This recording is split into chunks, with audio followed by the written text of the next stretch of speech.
The candlelight in the great dining hall of Winchester House trembled the instant the Duchess rose from her chair, her eyes fixed not on her husband's face, but on the small blue stone glinting between his fingers, passed hand to hand across the white linen like a trinket bought at a market stall, offered to the woman seated 3 places down, as though it had ever been his to give at all.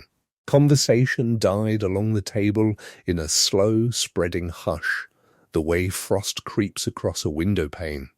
A footman froze mid-pour. Somewhere down the row of guests a fork clinked against porcelain, and no one dared laugh at the sound. "Take it back," the Duchess said, and her voice did not shake, though her hands, folded before her at the edge of the table, had gone white at the knuckle. "Take it from her hand this instant, Julian, or I will have it taken. If you have ever sat at a table and watched someone you loved hand away the one thing you had left of your mother, you already know the particular silence that falls over a room like that one, the kind that makes the clink of silverware sound obscene. Stay with me to the end, because what the Duchess did next would ruin 2 people who believed themselves untouchable, and prove that the girl the ton once dismissed as that penniless nobody from Hale Hollow had a spine of iron beneath her mourning lace.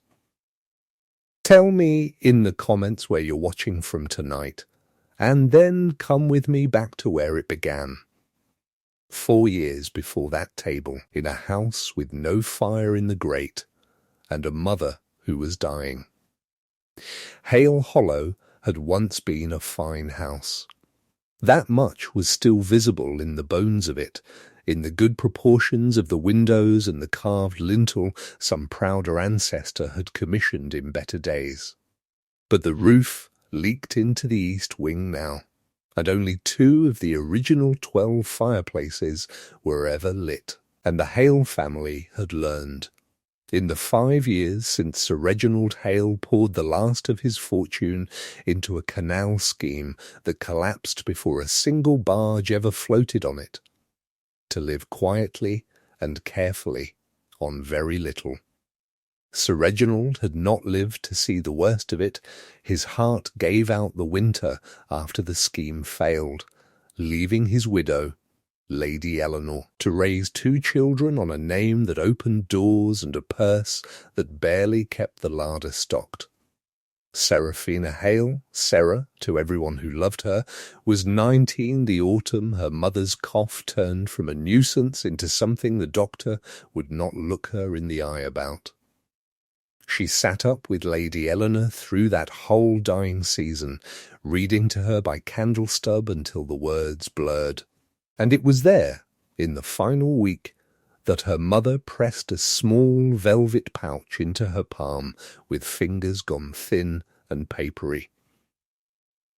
Inside was a sapphire pendant on a gold chain, deep as a summer evening sky, the one piece of jewellery Lady Eleanor had refused to sell, even when the bailiffs came sniffing round the gate.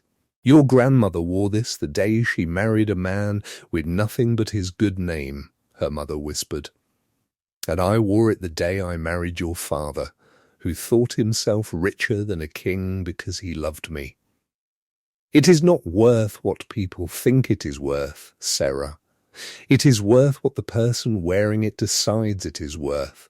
Sarah had not fully understood then, but she nodded and clasped it around her own neck, and wore it hidden beneath her collar every day after, a small hard weight against her heart that none of the ladies who called with their thin condolences ever guessed was there. Her younger brother Thomas, only 11 when their mother died, took to following her through the house like a shadow. And it was Sarah who taught herself the household accounts, Sarah who stretched a joint of mutton across 4 days, Sarah who wrote the letters to creditors in a hand steadier than her feelings, because someone had to be, and there was no one else left to do it. It was the following spring that Julian Ashbourne, Duke of Winchester, first came to Ashendale, and he came, of all unlikely reasons, because of a bridge. The old stone bridge on the London road had partially collapsed in the winter floods, and since his family bore some ancient, half-forgotten obligation toward that stretch of road, his steward insisted he inspect the damage himself. Julian had not wanted to come. He had spent 2 London seasons watching young women assess him with the frank, appraising eyes of buyers at a horse fair, weighing his title against whatever small charms they'd been coached to display, and had begun, privately, to wonder whether a single woman in England might look at him and see anything but a coronet with a man unfortunately attached to it. He was standing at the broken edge of the bridge when he heard a commotion below, a cart overturned, a child's leg pinned beneath a wheel, and before he had registered what was happening, a young woman in a plain grey dress had pushed through the crowd, knelt in the mud without the smallest hesitation for her hem, and begun giving orders in a calm, clear voice that silenced the panic around her. "Lift the wheel on my count, not before. Hold his shoulders still, he mustn't twist. Someone run for the doctor and tell him to bring the splint box." It was, Julian would say later, the single most extraordinary thing he had ever watched. Not the competence alone, but the complete absence of any awareness that she was being watched at all. When the boy was freed and the crowd dispersed, Julian asked a passing farm wife who she was. "That's Miss Hale, your Grace. Good family, once fallen on hard times since the old master died." He looked back at her, wiping mud from her hands onto a handkerchief that had seen better decades, and something in his chest, some old cynical latch, came quietly undone. He found reasons to return to Ashendale after that with a frequency his steward found difficult to justify with talk of bridges. He called first under the pretence of thanking Miss Hale for her help to a neighbouring tenant, and she received him in a drawing-room with exactly 1 fire lit and furniture worn thin at the arms, and never once apologised for either, which struck him as more remarkable than 100 grander rooms he'd been shown through with false modesty. She spoke to him not as a duke, but as a man drinking rather thin tea, correcting him mildly when he made an ignorant remark about crop rotation, actually laughing, when he admitted he had never balanced his own household books, and had no notion what half his steward's figures meant. "Then you are entirely at that man's mercy," she told him, "and I should think a duke would want to know precisely what mercy he was at."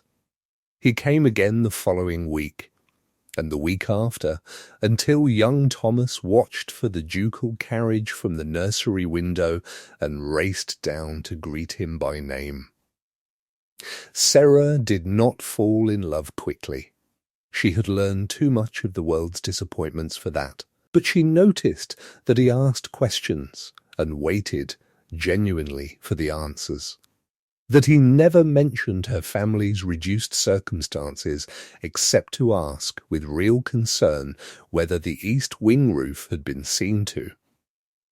When he finally asked her to marry him on the same lane where she had knelt in the mud a year before, he did it badly and honestly, saying only that he did not know how to be a duke to her, only a man, and hoped that might be enough. "It is more than enough," she told him, and meant it entirely, though some careful part of her wondered whether the world would let her keep something so good without asking a price for it later.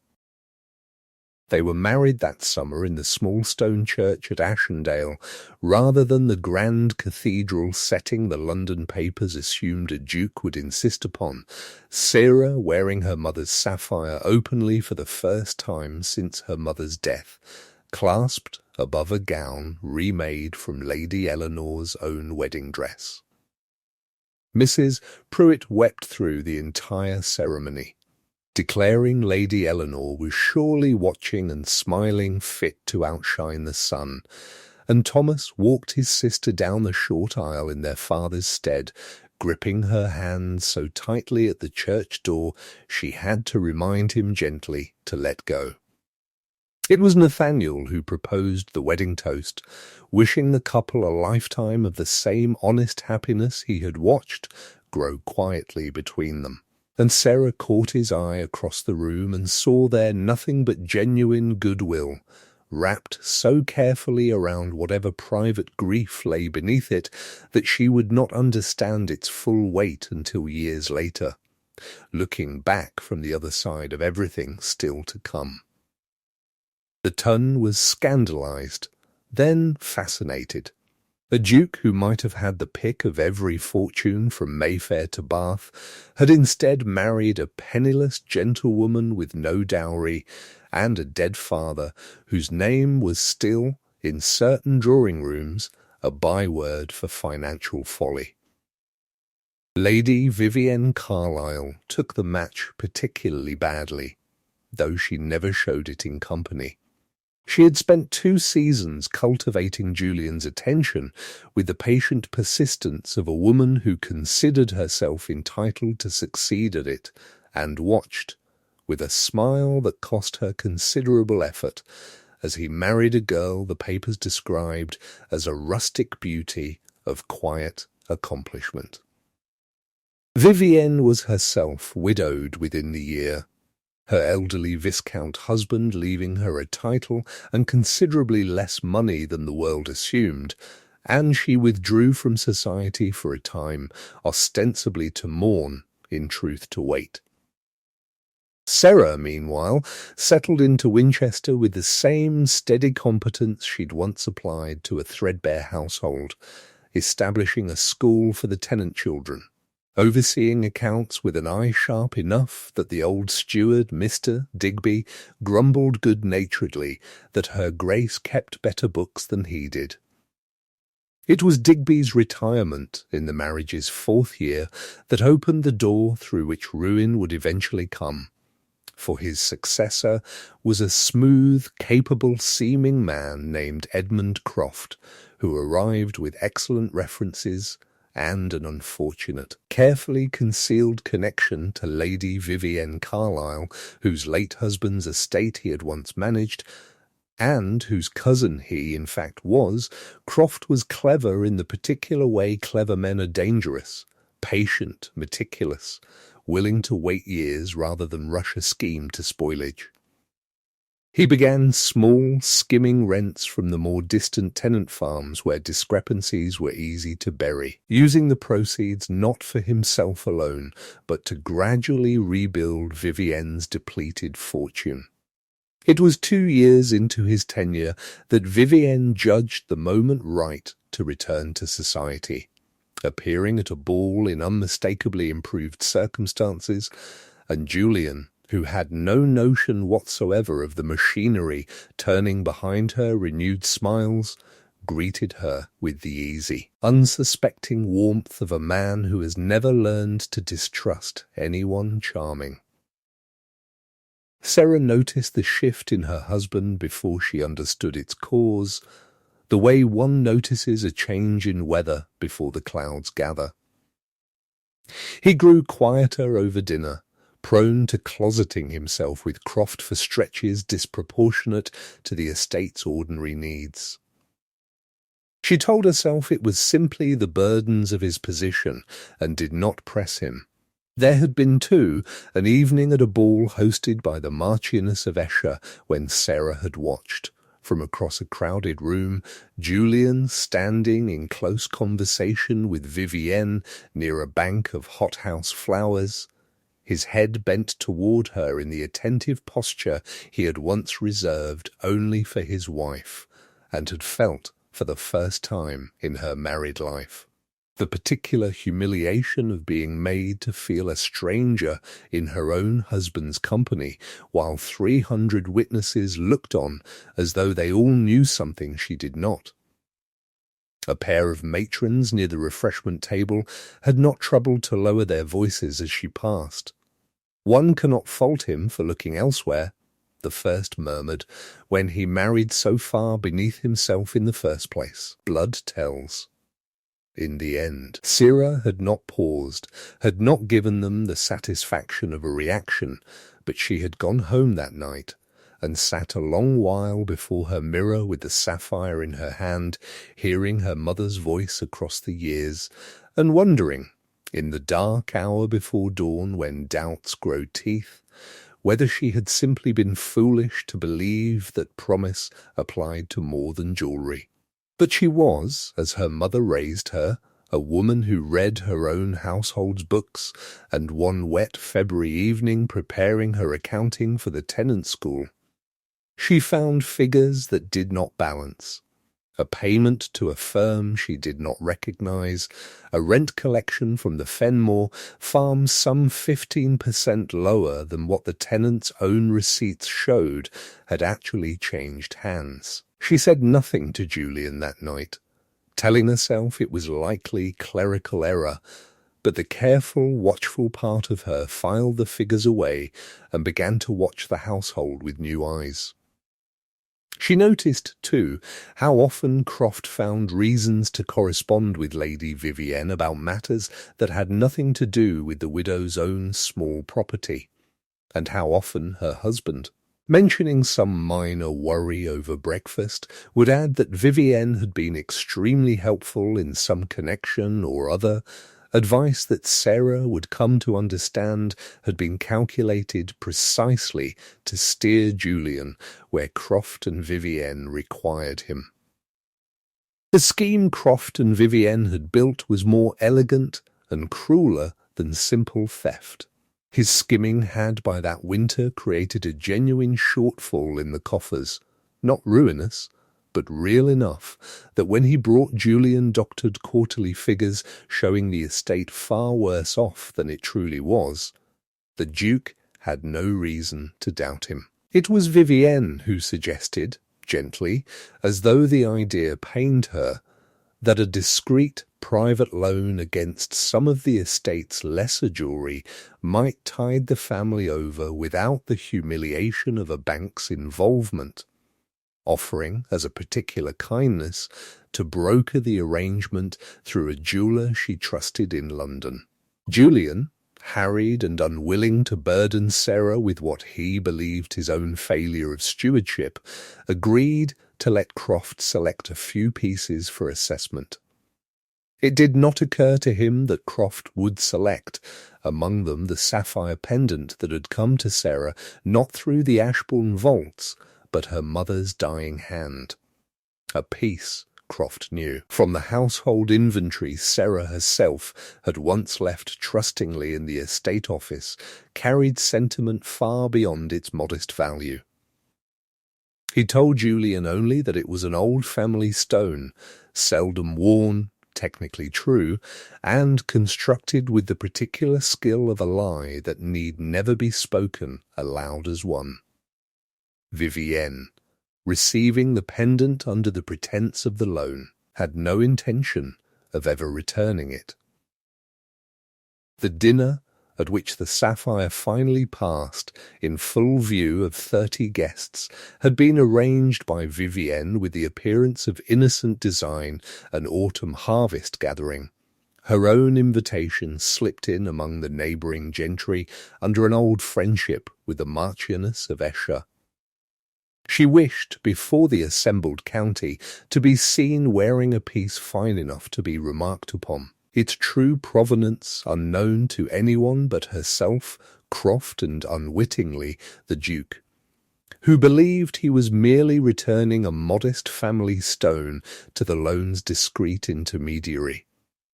He drew the small pouch from his coat between the fish course and the joint, meaning to pass it beneath the table with a murmured word of thanks, and it was precisely that furtive, guilty motion, more than the stone itself that caught his wife's eye from 3 seats down, where she glimpsed, in the candlelight, her husband's hand closing over Vivienne's, a small blue glint passing between their fingers before Vivienne drew it into the light to admire it. Sarah, whose mother had clasped that exact stone around her neck with a dying woman's last strength, whose weight she had worn hidden for 4 years until only that spring she'd finally begun wearing it openly as a duchess entitled to display her own mother's memory, felt the whole room tilt sideways around her. She did not scream.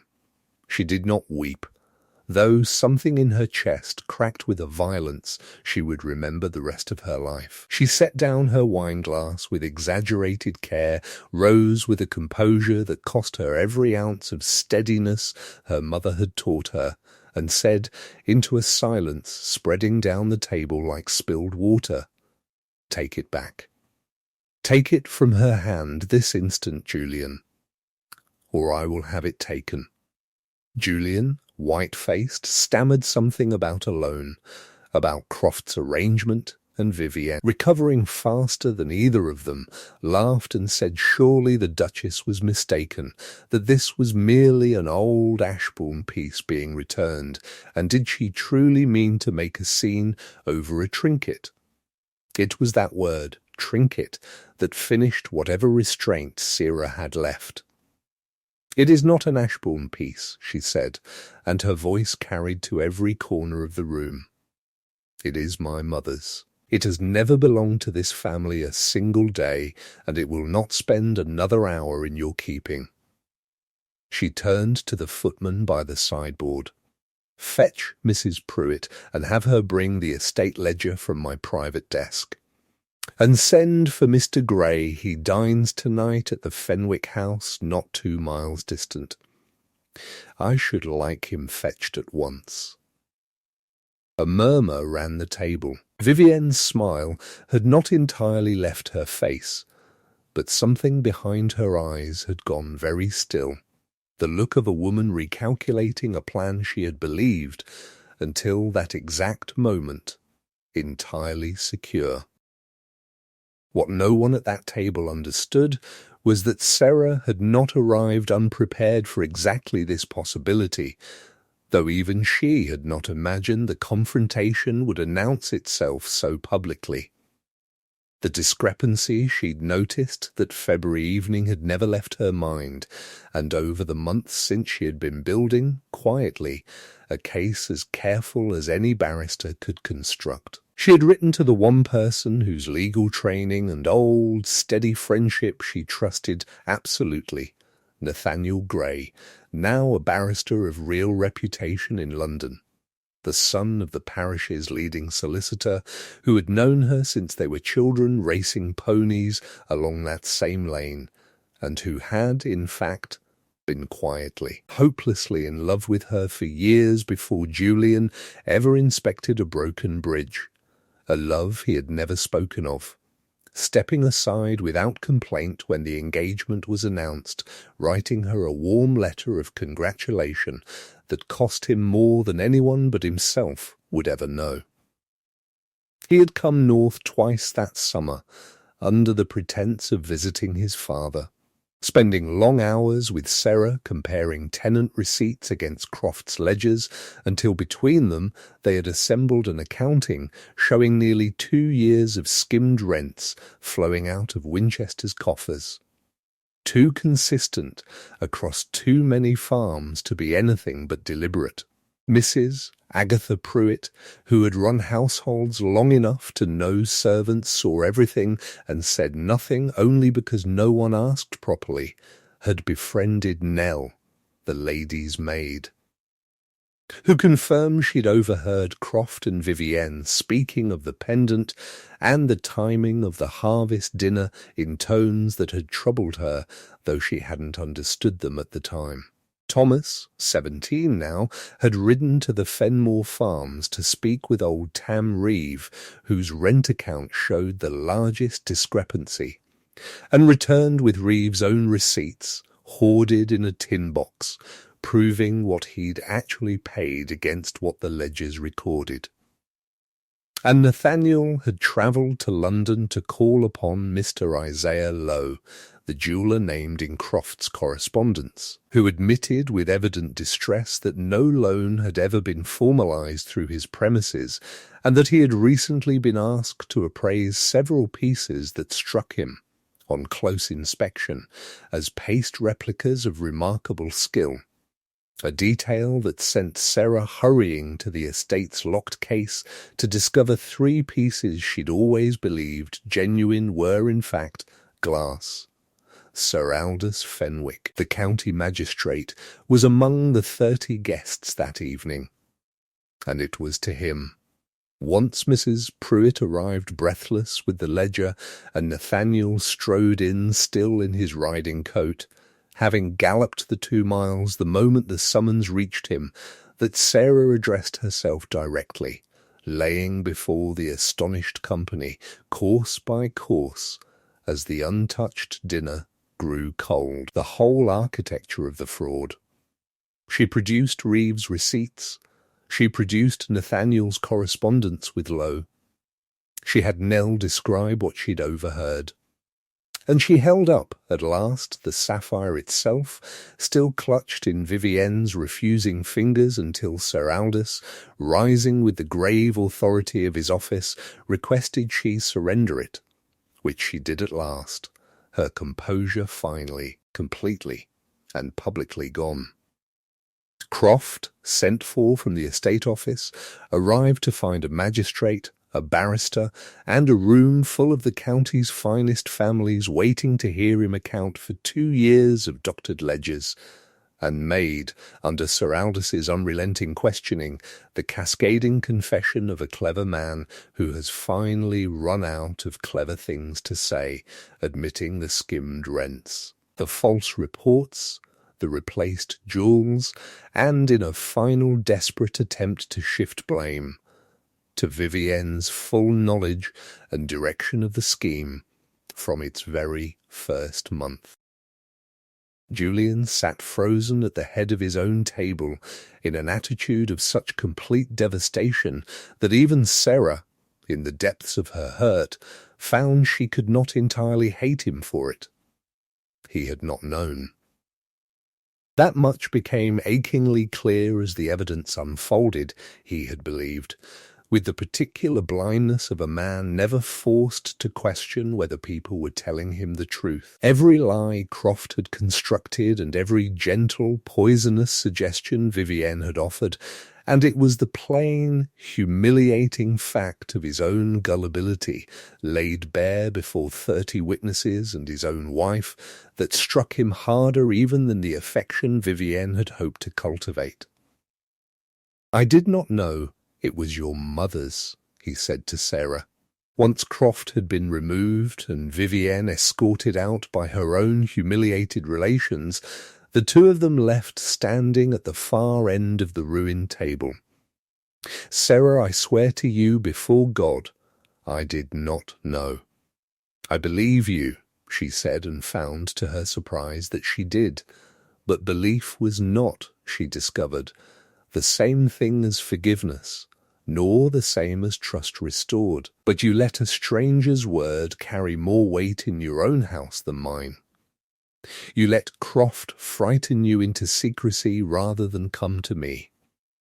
Though I have kept these books at your side for 4 years, and would have found his lie in a single afternoon had you simply asked. That is not Vivienne's crime alone to answer for. Edmund Croft was tried at the county assizes and sentenced to transportation, his reputation dissolving within a single court session that half the county attended purely to watch a man who had dined at their own tables exposed as a thief. Lady Vivian Carlyle escaped formal prosecution, the evidence of her direct theft harder to prove than Croft's, but escaped nothing else. The story travelled through London faster than any letter, embellished with each retelling, until within a single season she found herself unwelcome at every house that had once vied for her company, her small fortune. built as it was on stolen rents now forfeit to restitution. Reduced once more to the thin circumstances she had spent 2 years trying desperately to escape. She left England within the year for a distant cousin's household in Italy, and society, which forgives almost anything except being caught, did not trouble itself to miss her. Julian's reckoning was quieter and, in its way, harder. He did not lose his title, but he lost, for a long season, his wife's easy trust, and understood, watching Sarah move through their shared house with a careful correctness worse than open anger. Precisely what he had put at risk through his own willful blindness. He did not argue his way back into her affections, having learned at last that some things could only be earned again through slow, demonstrated change. He put every steward's decision under Sarah's direct oversight, insisting she keep the books herself with full authority, and began, with a discipline that surprised his own household, to learn the actual workings of his estate rather than trusting it blindly to another man's account. He wrote her small, careful letters of apology, though they lived beneath the same roof, letters that did not ask forgiveness so much as simply document honestly. The ways he understood he had failed her, letters Sarah kept, unanswered for a long while, in the same drawer where she'd once hidden her mother's sapphire from a world that did not know its worth. She spent that difficult winter largely at Hale Hollow, restoring her childhood home with funds she now controlled entirely in her own name, establishing a proper school and a small almshouse for tenant widows in her mother's memory, work that gave her hands something honest to do while her heart decided, slowly, what it still wanted. It was Nathaniel who remained beside her through that season, not as a suitor pressing an advantage. He was too honourable for that, too aware of how raw her wounds still were, but simply as the steady friend he had always been, riding out from London whenever his practice allowed to help manage the legal aftermath of the trial, to advise on the almshouse's charter, to sit with Thomas, who had grown from a hurt, confused boy into a serious young man determined to study law under Nathaniel's example. She noticed in those months what she had perhaps always half known and never let herself examine, that Nathaniel had never once, in 8 years of friendship, made her feel measured or found wanting, that his kindness had never carried a hidden ledger beneath it, that he had loved her long before Julian ever inspected a broken bridge, and had stepped aside from that love not from weakness but from a generosity of spirit she was only now able to fully appreciate. The formal resolution arrived not through scandal, but through a quiet, mutual honesty neither Sarah nor Julian had managed at the crisis's start. Julian came to Hale Hollow alone, without announcement, and found her in the small garden she had replanted along the same lane where he had once proposed, and told her, with none of his old careless confidence, but a plainness that finally sounded entirely true, that he understood if she could not return to him as more than his wife in name, and would not ask her to pretend otherwise for society's comfort. "I have spent a year learning what it costs to be careless with the people who trust you," he said. "I do not deserve to have that trust handed back simply because I have finally noticed its absence. I only wanted you to know that I see it now, what I let happen, and what it took from you." It was, Sarah reflected, the most honest thing her husband had ever said to her, and it was, in its way, both the end of one story and the beginning of another. For she found, standing in her mother's memory garden with the man who had once loved her so simply, and failed her so completely that she could finally forgive him without needing to return to him. That a woman who had learned at 19 that worth was not measured by what the world assumed it to be, was equally capable of deciding at 28 what her own heart was worth and to whom she owed the keeping of it.